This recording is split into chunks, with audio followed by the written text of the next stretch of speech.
नमस्कार.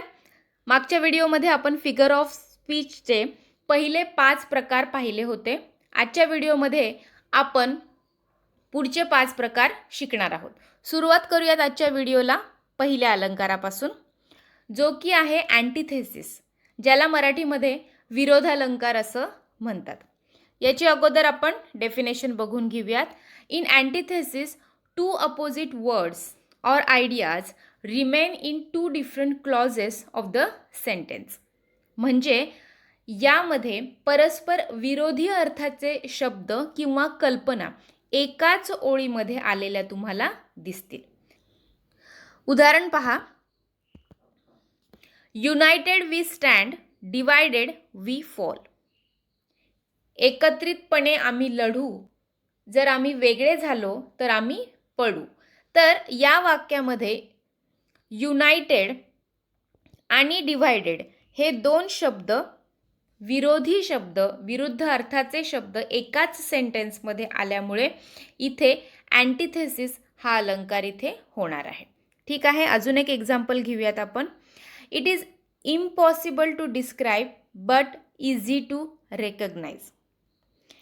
ती गोष्ट वर्णन करण्यासाठी खूप अवघड आहे, पण ओळखण्यासाठी खूप सोपी आहे. आता इथे विरुद्ध अर्थी शब्द न येता विरोधी अर्थाच्या कल्पना या वाक्यामध्ये एकत्र आल्यामुळे अँटिथेसिस हा अलंकार होणार आहे. अजून एक एक्झाम्पल घेऊयात. Give every man the year but few they voice. लेखकाने इथे प्रत्येक माणसाला लोकांचं जास्तीत जास्त ऐकण्याची आणि कमीत कमी बोलण्याची बुद्धी लोकांमध्ये यावी अशी इच्छा व्यक्त केलेली आहे. आपल्याकडील ज्ञान किती आहे हे सांगण्यापेक्षा लोकांकडील ज्ञान ऐकून घ्यावं हे लेखक इथे आपल्याला सांगत आहे. म्हणजेच परस्पर विरोधी कल्पना इथे देखील या वाक्यामध्ये आलेल्या असल्यामुळे अँटिथेसिस हा अलंकार इथे होणार आहे. तर अँटिथेसिस किंवा विरोधालंकार म्हणजे काय? तर एकाच वाक्यामध्ये विरुद्ध अर्थी शब्द किंवा विरुद्ध अर्थाच्या कल्पना ज्यावेळेस तुम्हाला एकत्र आलेल्या दिसतील त्यावेळेस हा अलंकार होणार आहे. पुढचा अलंकार पाहूयात आपण, इन्व्हर्जन, ज्याला मराठीमध्ये व्युत्क्रम अलंकार असं म्हणतात.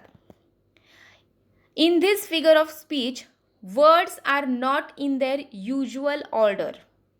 The normal order of words in a sentence is changed to gain more effect.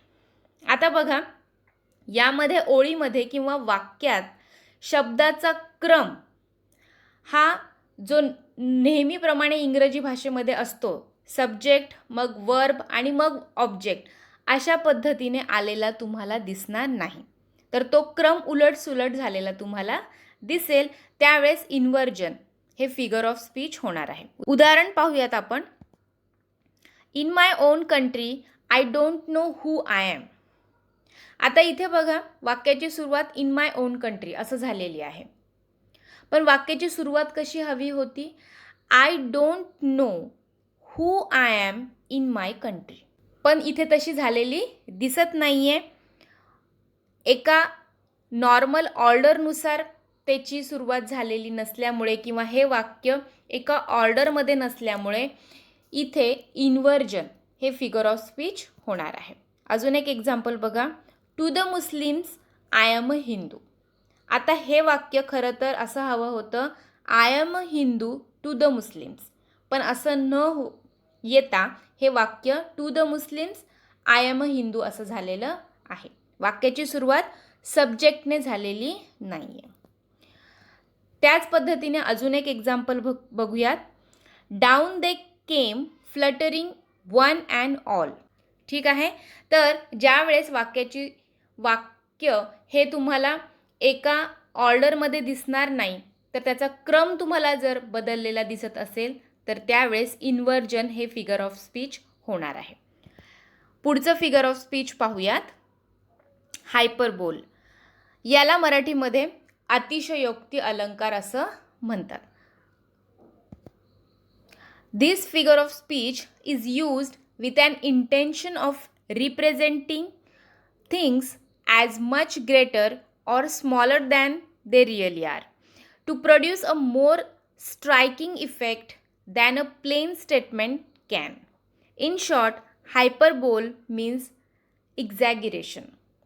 आता यामध्ये एखादी गोष्ट किंवा घटना किंवा एखादा प्रसंग वाजवीपेक्षा जास्त फुगवून सांगितलेला जेव्हा असेल त्यावेळेस हायपरबोल म्हणजेच नॉर्मली जितकं बोलायला हवं त्यापेक्षा जास्त म्हणजेच हायपर असं देखील तुम्ही इथे लक्षात ठेवू शकता की वाजवीपेक्षा जास्त जर बोललेलं असेल त्यावेळेस हा अलंकार होणार आहे. एक्झाम्पल बघूयात आपण. द वेव्स रोज माउंटन हाय. आता एखादी लाट कितीही मोठी सुनामी आली तरी पर्वता एवढी उंच जाऊ शकणार नाही.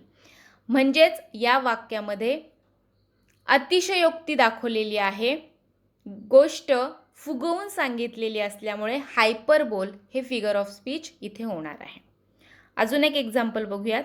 1000 मायनर प्रॉब्लेम्स. कितीही अडचणी आल्या तरी छोट्या छोट्या अडचणी ह्या हजारो आहेत इथे असं दाखवलेलं आहे.